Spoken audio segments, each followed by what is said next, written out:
Bueno, estamos en comunicación con Julieta Hernández. Julieta es pediatra, especialista en nutrición y vamos a hablar con ella de obesidad. Hola, Julieta. Hola, ¿cómo estás, Paola? Bien, gracias por atendernos. No, no es por qué. Bueno, nuestra llamada en realidad hoy era porque en esta semana habíamos estado viendo un par de artículos y bueno, yo después de casualidad encontré un tuit que hablaba de la obesidad infantil y me llamó la atención que decía que el tuit decía, hace 30 años 1 de cada 20 niños tenía sobrepeso y hoy 1 de cada 10, o sea 3 de cada 10 tiene sobrepeso. Entonces, bueno, es como que es un tema preocupante. Entonces, mi primera pregunta, antes que nada, sería para esclarecerse. ¿La obesidad y el sobrepeso es lo mismo o qué diferencias? Y a nuestros fines, a los fines médicos, cuando utilizamos diferentes criterios para definir el sobrepeso y la obesidad. Pero lo que estamos viendo, y sobre todo nosotros acá, que estamos en un hospital de referencia, es que cada vez los pacientes a edades más tempranas tienen obesidad, que nosotros lo definimos como el exceso de la grasa, pero generalmente eso va acompañado al aumento del peso. Utilizamos diferentes parámetros, nosotros los pediatras y especialistas utilizamos curvas que tal vez muchos las han visto, sus pediatras se las han mostrado, para determinando en qué punto de esa curva se encuentra el paciente, determinar si se corresponde con un sobrepeso y obesidad. Pero lo que vemos más frecuentemente es que todos definimos de la misma manera el sobrepeso y la obesidad a los fines clínicos, ¿no? Cuando nos encontramos con un paciente, no hay diferencia entre el sobrepeso y la obesidad, los dos tienen el mismo riesgo de complicaciones. Ajá. Y el tratamiento los dos es el mismo. Claro. Y entonces, ¿esto es algo genético o es algo que pasa? Es una enfermedad y la definimos como enfermedad, ya la OMS, la Organización Mundial de la Salud, la ha definido ya hace muchos años como enfermedad.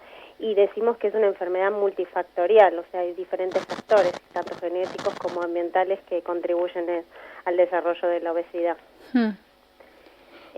Pero significa, significa, por ejemplo, en mi casa, mamá y papá, peso normal, pero los abuelos o los tíos hay con sobrepeso. ¿Hay riesgo de que mis hijos tengan esta enfermedad? Sí, el riesgo es más elevado en esos pacientes que tienen algún familiar con el antecedente, el riesgo es más elevado. Sí. Más aún si ambos padres son obesos. Esos pacientes ya se desarrollan en un ambiente obesogénico, sí, donde lo más probable es que en algún momento lo desarrollen. Y lo que vemos es que ese desarrollo en esos ambientes es muy temprano. Tenemos pacientes de muy poca edad, menores de 2 años, con ya hábitos malos, que ya empiezan a desarrollarlo a esas edades tan tempranas. ¿Y estos hábitos malos que vos hablás sería en la comida? En la alimentación, sí, y también en el movimiento, la actividad física, el sedentarismo. O sea, no solo se debe a hábitos alimentarios malos, sino también se debe al aumento del sedentarismo, al aumento de esta falta de movilidad de los niños, de este aumento de estar frente a las pantallas, ya sea la televisión, la computadora.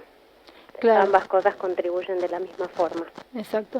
Y cuando hablamos de los hábitos de comida, ¿solamente le tenemos que echar la culpa a la comida chatarra? Hablamos de hamburguesas, papas fritas, no sé, milanesas, todo lo que sea en exceso de grasa, o falta también, podemos hablar de que falta, a la dieta le faltan cosas.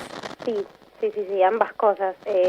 La obesidad es mucho más frecuente en países poco desarrollados y en las clases sociales más bajas, donde la alimentación no es comida chatarra generalmente, claro, sino falta de nutrientes. Sí, era mi pregunta, porque uno asocia obesidad a una persona que tiene sobrepeso porque come mucho, y si come mucho es porque tiene al alcance o tiene lo suficiente para comprarse esa comida, pero eso es lo que dicen los reportes. Dicen que en las clases sociales bajas o en los lugares subdesarrollados es donde más frecuentemente, eso es lo que llama la atención. Ocurre en todas las clases sociales, sí. y lo vemos en todas las clases sociales, pero es más frecuentemente en esas clases sociales bajas donde hay falta de, como vos decís, hay falta de nutrientes, escasos recursos, y los alimentos a los que acceden, ya sea en sus casas, en los comedores donde asisten, son de mala calidad porque son los más baratos generalmente. Claro, exceso de harinas. Sí, exceso de harina. En la encuesta de nutrición y salud que se hizo acá en la Argentina, es donde se vio que una de las, la obesidad y el sobrepeso ya tiene cifras superiores a la desnutrición, o sea, al bajo peso, y esos pacientes se definieron no solo como exceso de peso o sobrepeso, sino también como pacientes malnutridos. Nosotros hablamos de obesidad como malnutrición, no significa que solamente tenga el exceso de peso, sino que son pacientes generalmente que tienen otros problemas nutricionales, carentes de, por ejemplo, tienen más anemia. Ajá. Eso se debe a que generalmente los alimentos que se consumen no son ni de buena calidad, ni cubren todos los requerimientos. ¿Qué tiene que ver el padre qué le tiene que disparar a un papá para decir hay un problema con el peso de mi hijo?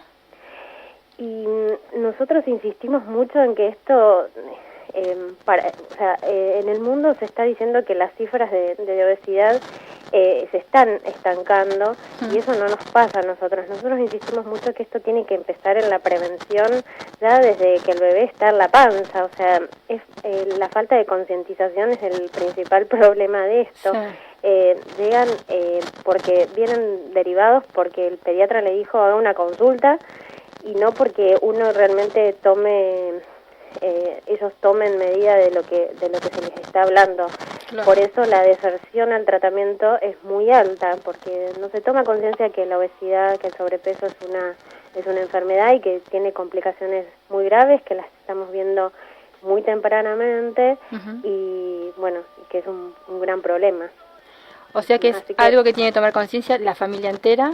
La familia entera, sí, y en la cual el pediatra tiene una responsabilidad alta, porque es el que está en primer contacto con ese bebé ya desde el nacimiento, y quien es el que va a tener la responsabilidad de ir enseñándole, dándole pautas tanto de alimentación como de movimiento desde que el bebé nace, claro, para evitar estas complicaciones. O sea, lo primordial sería no saltearse los controles natales, prenatales, sí. Sí, desde la alimentación se sabe que una alimentación saludable en la mamá embarazada tiene menos riesgo. O sea, hay varios estudios que nos hablan ya que esto tiene que empezar muy tempranamente para prevenir, claro, para prevenir todas estas enfermedades que son crónicas y que aparecen tan temprano. Sí. Julieta, ¿qué pasa cuando me dicen, bueno, tu chico tiene obesidad, hay que hacer una dieta estricta? Supongo que esas cosas deben ser estrictas.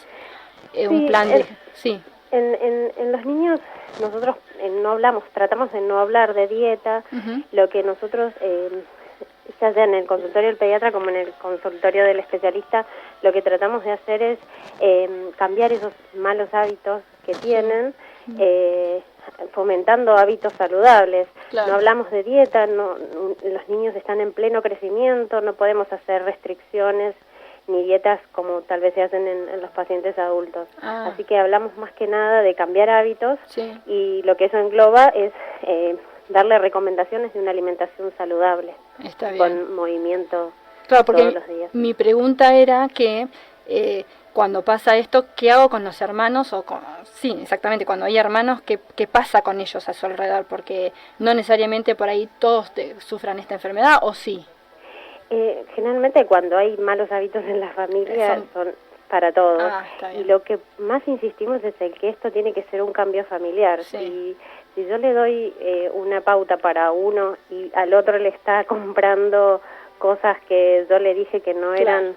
saludables, lo más probable es que no dure o que no pueda revertir nada. Ujú. Entonces, lo que más insistimos es que esto tiene que ser un cambio familiar. Toda la familia tiene que ayudar para mejorar el estado de ese paciente que nos consultó, que ya tiene la obesidad, y para prevenir en los demás En los hermanos demás.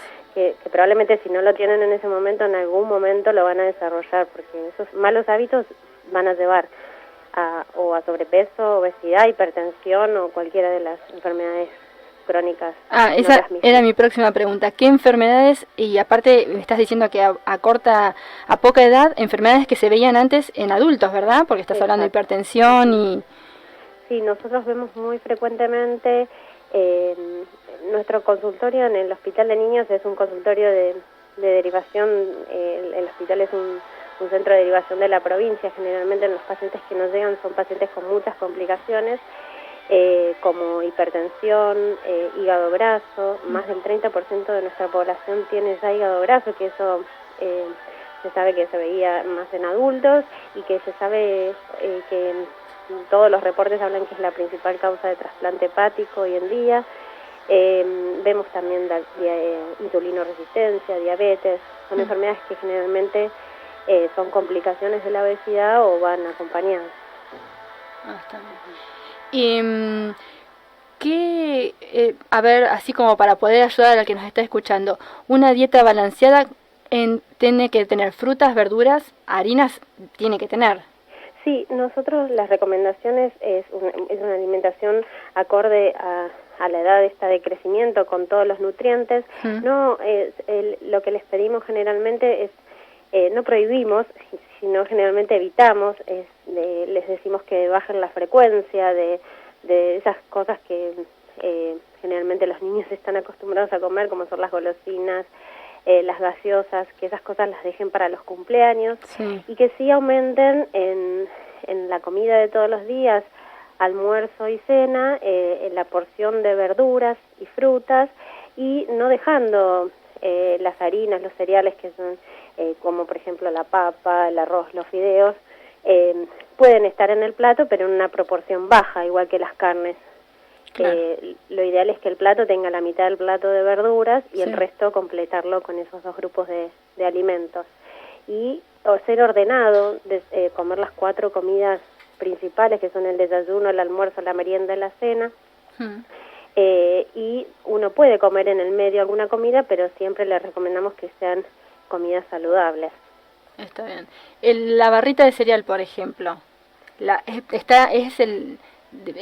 corresponde, se permite una vez cada tanto. No en los niños. No en los niños. No en los niños más pequeños, pero sí lo recomendamos como una colación en los adolescentes. Claro, porque por ahí me pasa a mí, decís, bueno, mami, tengo hambre, no es ni la hora de la cena, pero ya pasó la hora de la merienda y sí, fruta, no, mami, pero fruta no. Y entonces, bueno, si ya uno insiste, si le doy un turrón, le doy una barrita de cereales, es como que...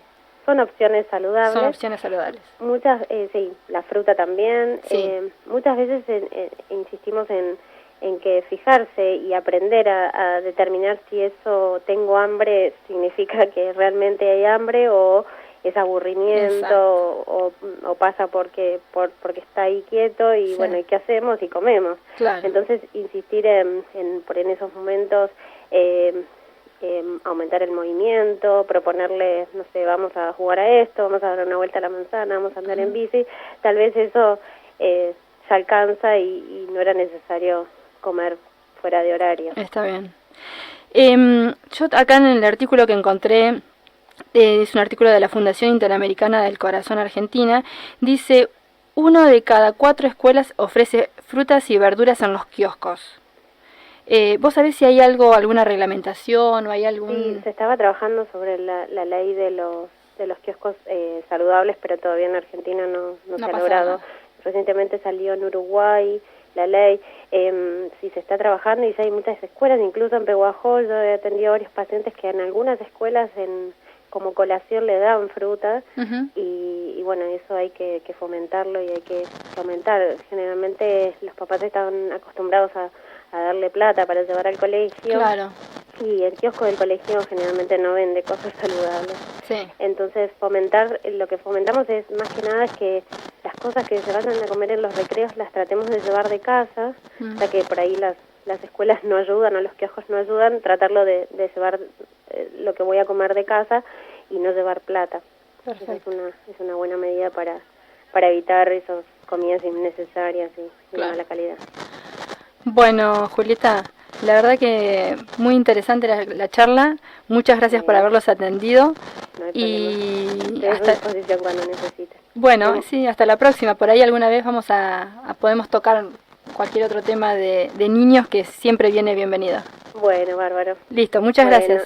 Gracias a ustedes. Un beso. Esta fue una entrevista con Julieta Hernández, pediatra especialista en nutrición.